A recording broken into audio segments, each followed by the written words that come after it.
You are listening to KSG Podcast. This is a short, crisp, concise, exam-oriented, edited editorial for civil services aspirants.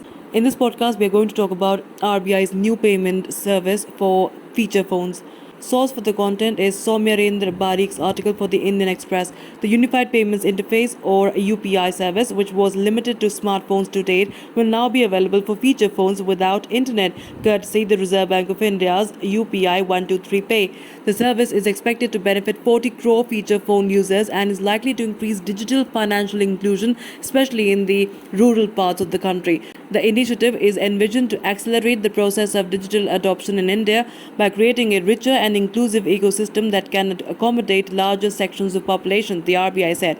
Now, what could be the impact of the move? UPI, as a mode of payment, has become one of the most popular methods, comprising more than half of the retail payments in the country. However, the offering by NPCI is limited to internet-enabled smartphones. Also, interestingly, 78% of merchant payments via UPI for the month of February were of less than 500 rupees in value, while for peer-to-peer payments, 59% were worth less than 500 rupees. This points towards a trend of UPI being mostly used for smaller retail transactions. The availability of the service on feature phones without an internet connection could help it penetrate into rural areas of the country, enhancing financial inclusion and digital adoption while also driving payments volumes on the platform. According to RBI Governor Shaktikant Das, UPI recorded more than 450 crore transactions worth 8.26 lakh crore rupees in February 2022, almost double when compared to a year ago. In 2020 to 2021, the total value of transactions was around 41 lakh crore rupees. In the current fiscal, the total volume of transactions is 76 lakh crore rupees. Anand Kumar Bajaj, the founder and CEO of Pay Nearby, said this move is designed to increase digital penetration of financial services and help people at the bottom of the pyramid who cannot afford smartphones to participate in UPI transactions. It will thus bring a majority of them into the digitization fold. As it does not require internet connections, it will empower regional rural markets to join the digital payments bandwagon. Now, how does one use UPI 123 Pay?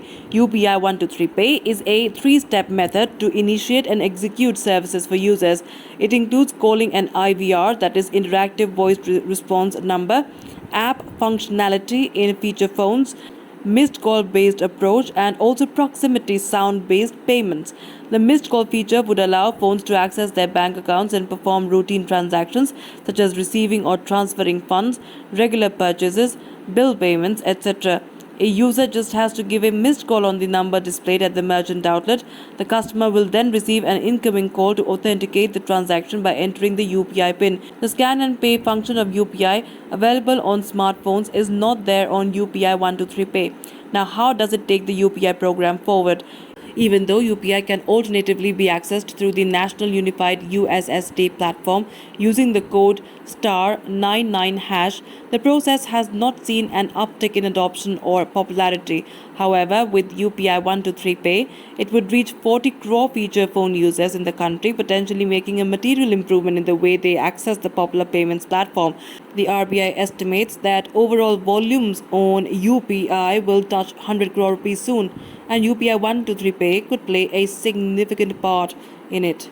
So that's it for this podcast. Thank you so much for listening. To join KSG India courses and to crack the IELTS exam, visit ksgindia.com. You can also get a PDF of this podcast on ksgindia.com. Thanks for listening and do subscribe to our channel.